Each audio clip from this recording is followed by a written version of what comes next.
This is The Speaking Show. I'm David Newman, and you're tuned in to the #1 podcast for speakers, consultants, and experts who want to speak more profitably.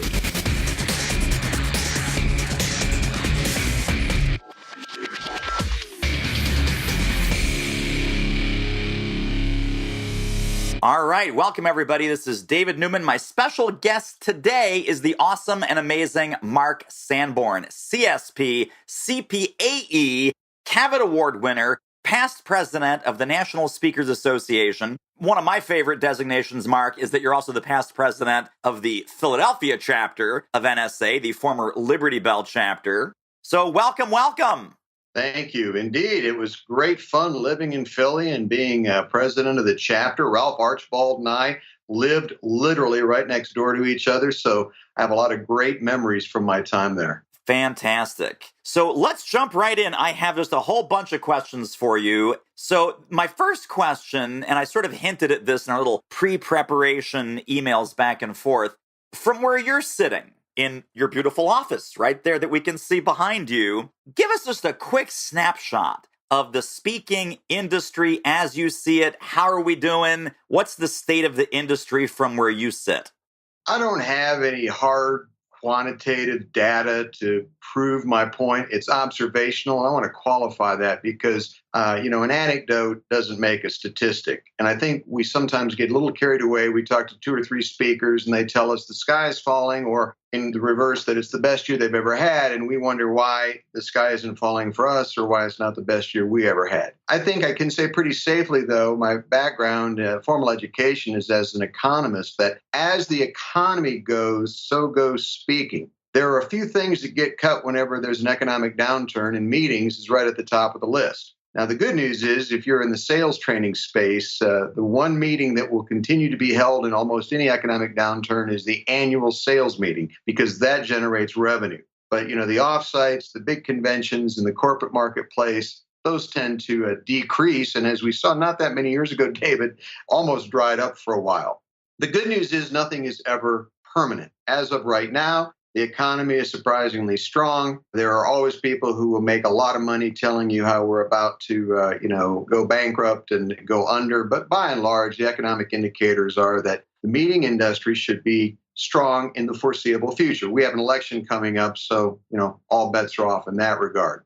But, here's the thing. Regardless what happens in the speaking profession, I'm far more concerned with what I can make happen in my own speaking business. So I always think we should overlay the fact that no matter how bad things get, there's always somebody that's successful. And no matter how good things get, there's somebody or some people that aren't successful.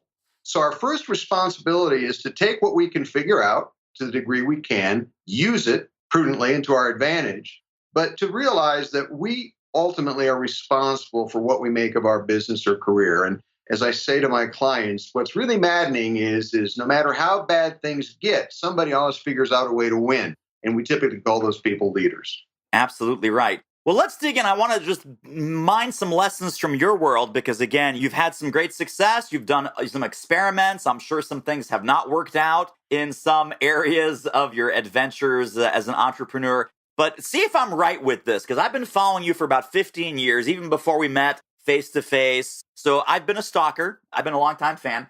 For years and years, am I correct that you had a pure Keynote model? And that worked really, really well for a lot of years before you started to diversify into some of the things that you're doing today. Well, David, this is my 31st year in the business, and probably for at least the first 12 years, I did have a pure Keynote model. And frankly, the changes that I took in my business or the changes that I made were to support that model. When I started writing books, that was first and foremost to leverage my keynoting, to keep me in front of clients with new material and to increase my credibility. I was fortunate in that my book, The Fred Factor, did very well, and that made a big difference in how much opportunity I had to keynote. And also because so many people wanted some branded content that they could not afford to bring me in to deliver as a keynoter, I did branch into product development, my online store, and even have flirted on and off over the years with licensed presenters to present my material. I don't do that anymore. But my model is very simple. The point of my arrow is keynoting. Next is authorship, book writing. And then number 3 is the online store or the training product sales. I do some coaching, very limited. I do advise some select leaders, but those are the really big 3 elements of my model. And also, earlier on, and I'm not sure if this is still up and running, I spent some time on your website, even in preparation for our time together today. You've got your corporate market. And then again, for a lot of years, you also had, I think it was a separate website for the Christian market. Is that correct? And how have those two come together? And just how did you find the balance of approaching 2 very different marketplaces? The Christian market really isn't a market for me. I like to do some ministry things. And so we have a lot of flexibility ranging from pro bono to, reduced rates. There was a time when, because of the nature of my publishing, I was getting quite a few requests in that space. So we were just trying to simplify, make it easy for decision makers. It's very difficult to maintain a corollary brand. Either the Christian marketplace thinks you're secular, or the secular marketplace thinks you're spiritual. I do not separate that out anymore, except in conversations or with agents that represent me very specifically in that space. But, it's the same kind of challenge that people get when they move sometimes from the youth market to corporate. And they want to straddle those 2 markets. They don't want to give up their youth market and they want to build their corporate reputation, but it's very difficult because the corporate guys or gals run across the youth material and go, wow, I wonder if this is really a serious corporate speaker, and vice versa. Ultimately, we need to pick a lane, and we can have some side projects and some ancillary revenue streams, but you need to be known for something, and that something that I'm known for, hopefully, is leadership and leadership development. Yeah, absolutely. And it's funny, the one nugget that has not changed as far as I can remember is your little mini bio that is everywhere, right? It's on LinkedIn, it's on your homepage, it's on the back of your book. It's Mark Sanborn runs Sanborn and Associates, an idea studio dedicated to helping leaders be more successful in business and in life.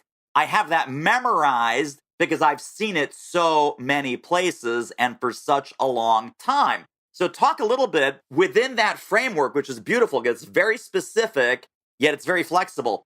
Talk about niching or pivoting or reinvention that on the outside, people say, oh no, Mark's always been doing the Mark thing. But looking at our members, looking at our maybe emerging speakers or even mid-career speakers who are just looking to make that pivot or make that transition, how did you do such a great job keeping that brand promise so holistic, but then get into all the cool, fun stuff you're doing today and along the way? Well, my brand has certainly evolved over 31 years. The Idea Studio is something I did to give my good friends a chance to bust my chops on a regular basis. I probably get more flack from in ribbing about, so tell me, what is an Idea Studio? But even though they're being funny and giving me a hard time, that's the whole point. An Idea Studio suggests something different. It creates a certain amount of, I wonder what that is. Well, an idea studio is a place where you go to generate ideas, and they might be dispersed in video or audio and training, facilitation, keynoting. And that's what I do with leadership development. I just recently built a video studio in my office because one of the changes over the years is how much we're doing in terms of, for marketing and for clients, producing short videos. So the irony is I have a studio in my studio. But when I started out, I was basically known as Mark Sanborn, the high content speaker who motivates. That's 30 years ago. And my fee was lower. And I think a lot of people then hired me because they believed from what they'd seen that I was very good at what I spoke about. And I was a generalist. I spoke about management and business. But over time, as I said earlier, you've got to pick a lane because you want to be known for something. That's the first goal. And then secondly, you want to be known for something that people want to pay for. Leadership, frankly, is a very broad area. It's not the most niched topic, obviously.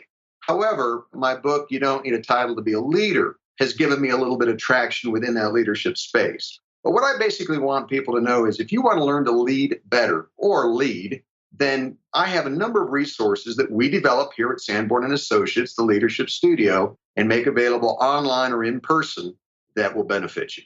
And I'm gratified that you were able to remember that because that means it's working. Right, exactly right. Hey, this interview is a real moneymaker. If you're serious about ramping up your reach and revenue as a speaker, trainer, or expert, book a confidential speaker strategy call with our team. The link is doitmarketing.com/call. It will be the most valuable 45 minutes you invest in your speaking-driven business. Speaking of value, let's get back to the show. Well, let's talk about some of the cool new projects you have going, because I've been on Facebook. I've seen some things on Facebook, not just from you, but there's other people on Facebook too. It's weird. But talk about Five Friends. How did Five Friends come to be? Tell us who the other four friends are and what's the whole purpose and mission of that collaborative project. This group has its origins in the name of the group. We're five friends. We've been friends forever, a couple of us over 30 years, but we've all been friends in the speaking profession for 20 plus years. And the other 4/5 of the five friends are Joe Calloway, Randy Pennington, Scott McCain, and Larry Winget. And we all share a love of bourbon, and we started doing our little annual bourbon trips. And we were sharing ideas in person and online. And when we visited each other's cities, we would get together for dinner. And we decided, why not bring a little bit of business collaboration to bear? And we started doing a bi-weekly Five Friends blog, a traditional blog where we picked a topic and each of us wrote 100 words on that topic based on our perspective. Now, strategically, that obviously cross-fertilized our audiences and our lists. Do we ever compete against each other? We often compete against each other, but we're friendly competitors. We know that, a rising tide for the Five Friends, if you will, raises all five of us.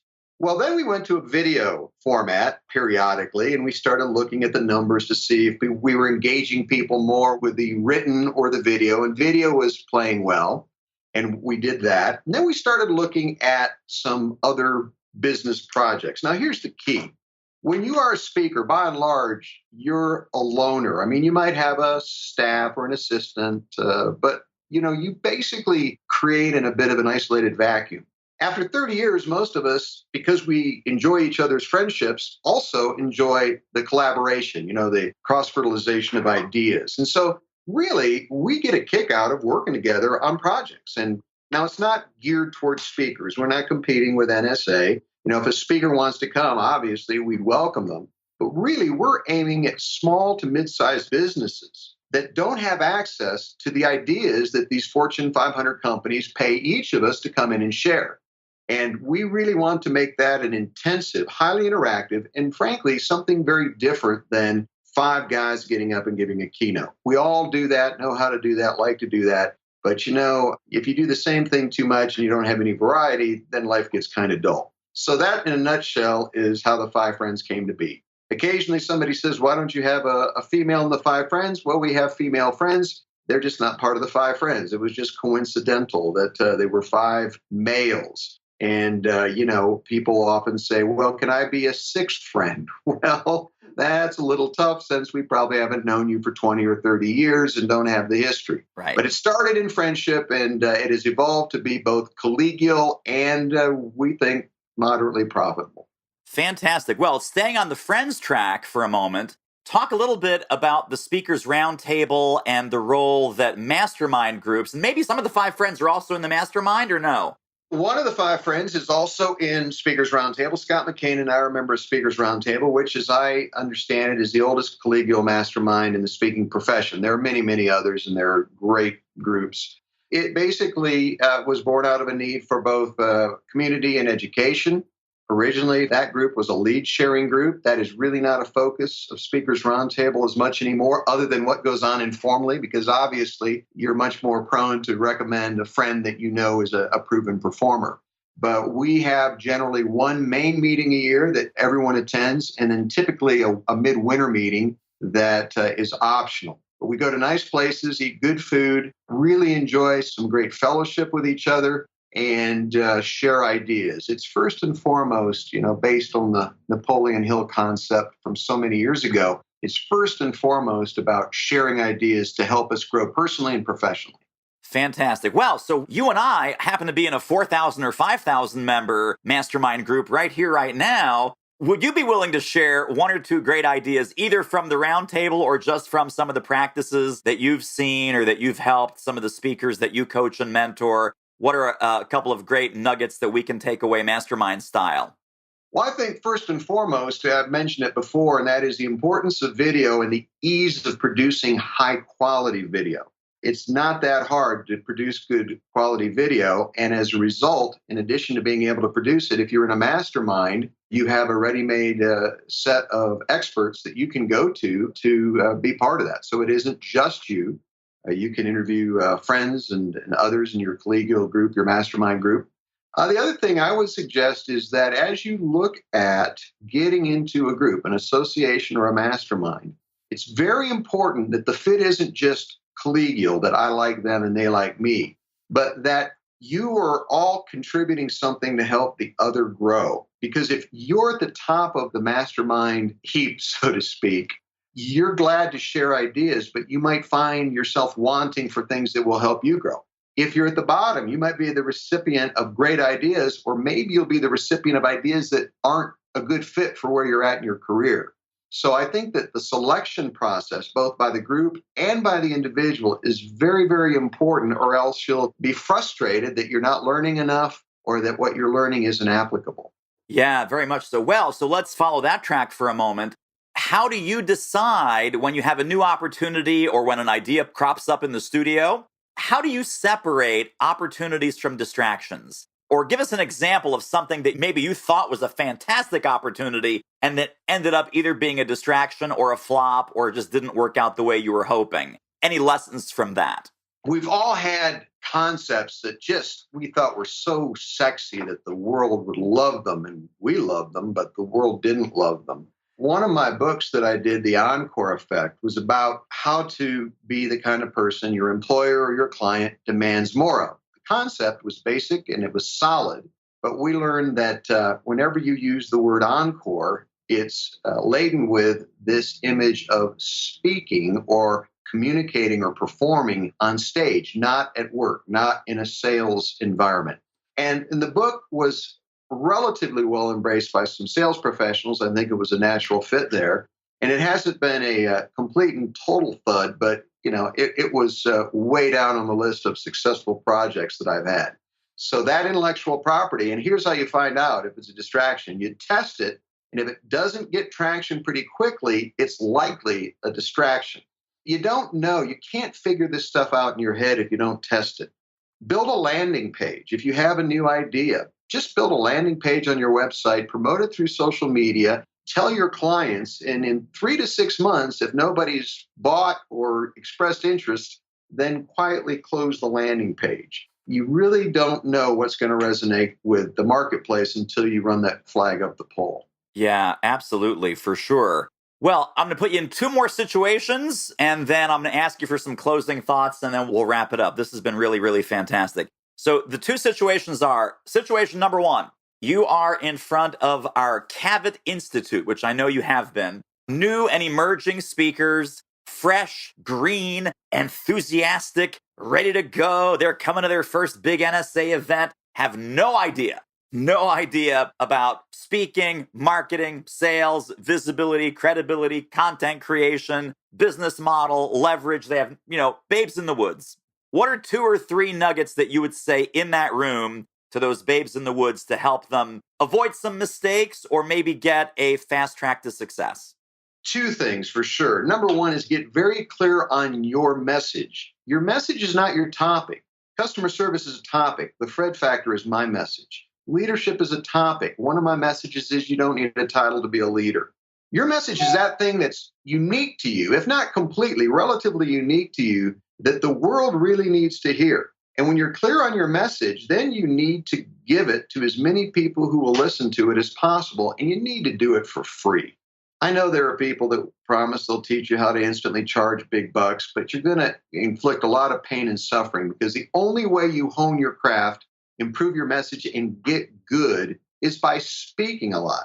I don't know anybody that got started in this business that didn't start speaking for free or as part of their corporate work and develop their chops before they started charging. And I think that's one of the biggest mistakes that sometimes beginners make in their enthusiasm. The idea is it doesn't look that hard. I've got a great idea here. I'm going to charge people to listen to it. Clarify your message. speak a lot, get good. That would be the first step to a speaking business. Fantastic. Now, second situation is we are at our CSP CPAE summit. We've got a room full of mid-career to very advanced and successful speakers. Maybe they're getting a little bit tired of their business. Maybe they're looking at some new ways to re-energize or refresh or reboot. What would be some advice for that room full of mid-career to advanced speakers?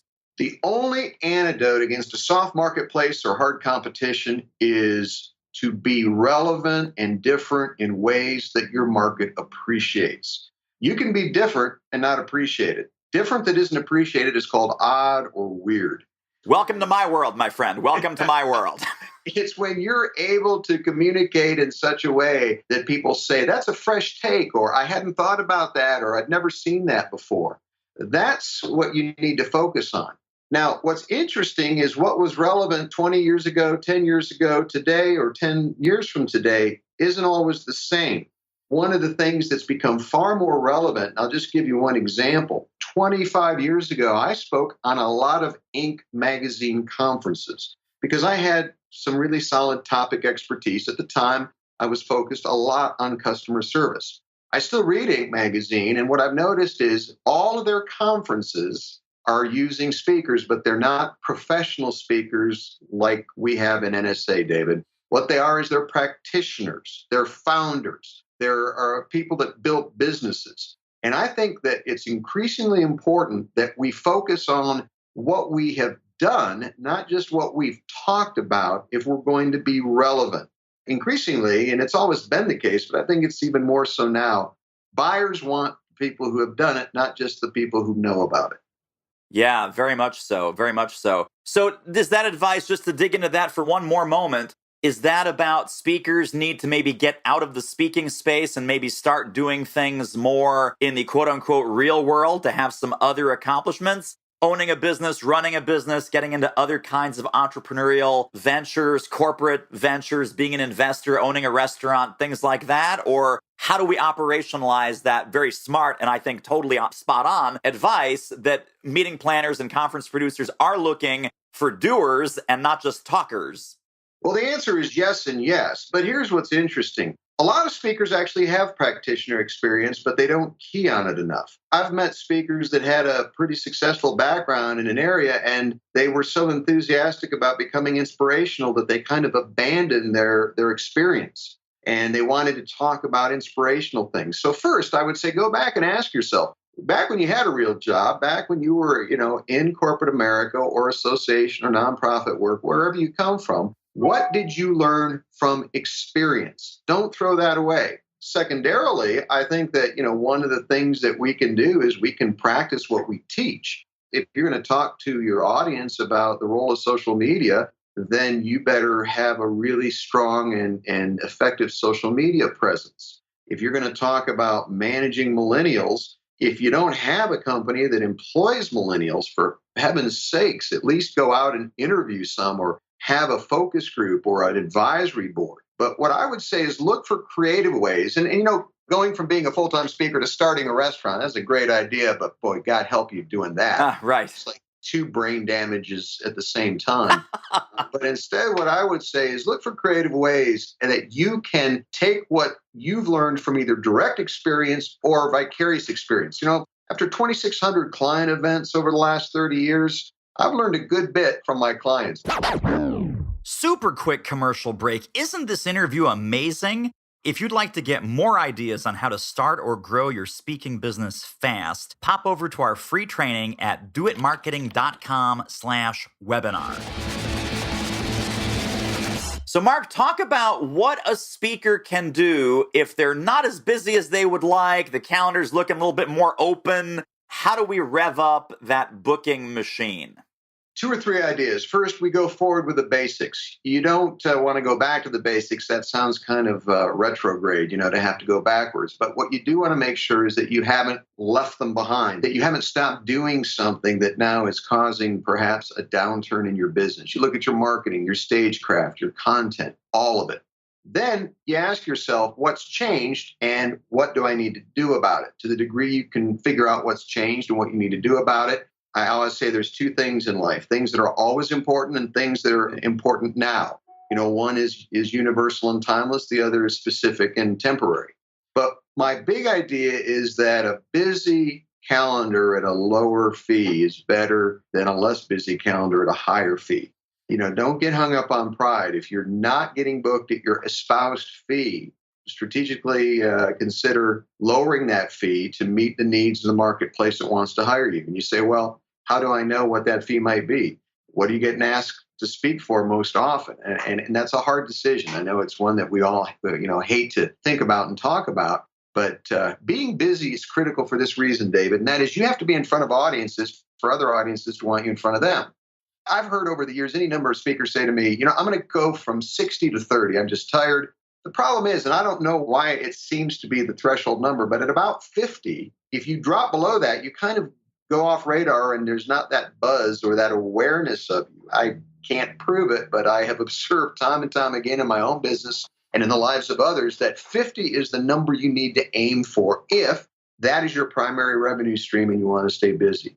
So busy is better than higher fee. Just don't give it away. Make sure you have value to deliver and then get paid fairly for what that value is. All right, so final question, because when you said about the mastermind group, about not being the top dog and always having something different to learn and something different to give, I clearly had a picture of Mark Sanborn in my mind. So to dispel that myth that you have this all figured out and it's all locked down for you, what are you excited about learning? What are you working on right now? What's your next big thing?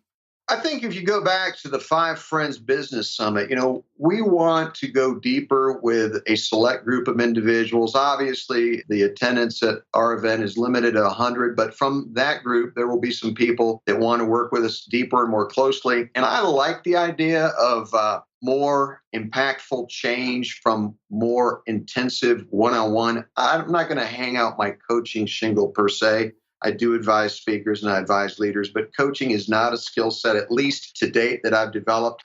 So I'm looking forward to exploring some alternative delivery vehicles for the ideas that drive all our businesses. As I said many years ago, it's about your expertise to the power of eloquence. And certainly there are a lot of ways to share expertise, and keynote speaking is a fun way to do it, but it's just one of many. Fantastic. Well, Mark Sanborn, this has been a pleasure and a privilege, as I knew it would be. Tell people how they can stay in touch with you, get more Mark Sanborn, get you in their inbox, get you on the blog. What's the best way to stay connected to the Idea Studio? MarkSanborn.com is the mothership. We have other websites and lots of social media, but all you need is my name, MarkSanborn.com, and come visit us and let me know if I can be a resource. Awesome. Thank you, thank you, thank you. My pleasure. Thank you, David. Well, that wraps up another episode of The Speaking Show. Hey, tell you what, if you like us, rate us and review us on iTunes. Subscribe. Tell a friend. Go grab the notes and downloads and extras at thespeakingshow.com. See you next time.